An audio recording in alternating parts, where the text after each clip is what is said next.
First and foremost, I'm going to start with the Coach Cobb situation before I get to the beginning of the season, the first game. Just a regular walk-through summer day. And as the practice was concluded, Coach Lucas called us to huddle up. We took a knee in front of him, and he gave his regular post-practice speech, told us we had a good day or whatever. And after that, after he started to conclude his speech, his post-practice speech, came the shock. He told us that Coach Cobb would no longer be with us due to some administration issues and some things like that. So with that being said, Coach Cobb gone, we don't have a head coach. We've got 15 seniors to lead the team now, and who do we look to?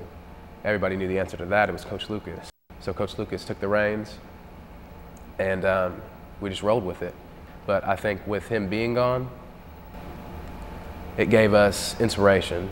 We came to Knox Central with a chip on our shoulder, basically. We came ready to play. Nobody expected anything out of us. Because our coach left, we had nothing to lose, but we had everything to prove, and that's what we did. We came out. Knox Central was an awesome team, an excellent team, fought till the end, and we came out on top that night because we stuck together. I think that game we won that on pure inspiration because our coach was gone. Everyone was looking at us, telling us, you know, we're not going to do anything. And I think we shocked a lot of people by beating that team. Pulaski County, that's always a good one. One for the ages, basically. The last couple times we played them, it's gone down to the wire. Been some high-scoring games, some exciting games to watch.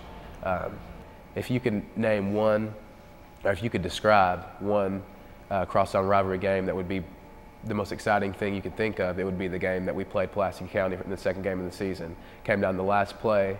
Zach Eastham scrambled, slipped a tackle, got down to the 1 yard line, and we stopped him. We had a couple good guys get in there and take him out at the 1 yard line, and they bowed their necks, and we basically made it happen at the end of the game.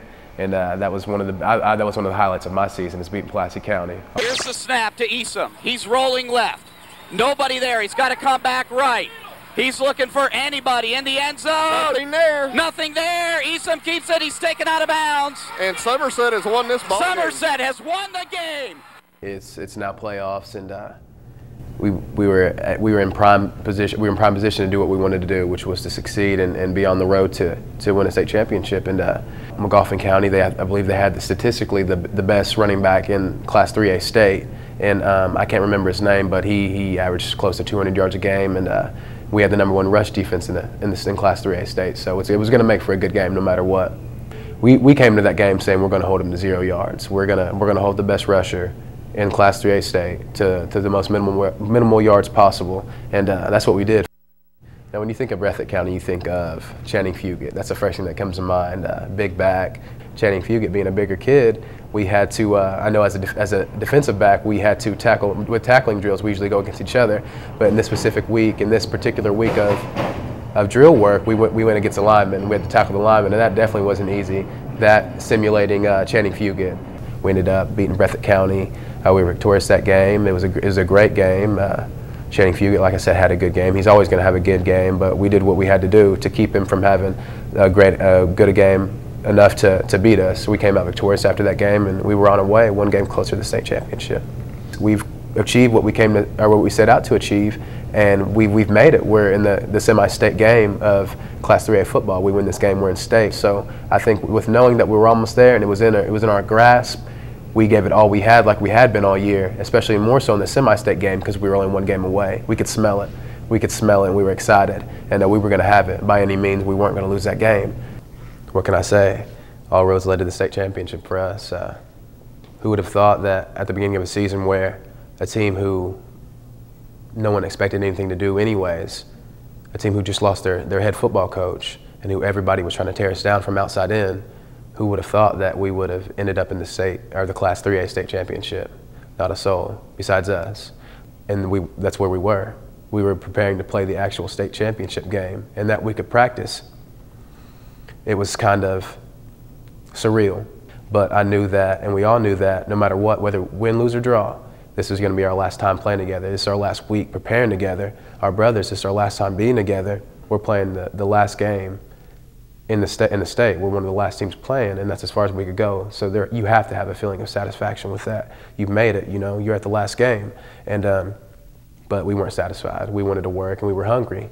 We weren't done until we had those rings on our fingers. And down to the wire with a couple minutes left to go, we still believed we had a chance. I can't speak for anybody in the stands, but I knew it wasn't over until the last sound rang, the last buzzer rang. So we played all the way through. We finished the game strong. We just couldn't get it done that day. And the thing is, there's nothing that can replace winning a state championship and having that ring on your finger and being able to look down at it and remember what you did. We weren't satisfied by any means, but personally speaking, I can say that looking back now, I would most definitely want to win the state championship game no matter what. But as it happened, I think it was humbling. We had an undefeated season. We had the best fan support and the best community rallying behind us that I've ever seen, and it was such a great experience. It was the best time of my life so far up to this point, and I can say that I wouldn't take a thing back. I gave it my all, and I think my brothers beside me in the game and in practice and at all times gave it their all as well, and we did all we could do to win the game. We just weren't the better team on that day. But only in failure can you succeed later in life. So I think that from that loss we can learn, and we've grown from it. It's definitely something that we wish didn't happen, but we can definitely appreciate the things that happened prior to that.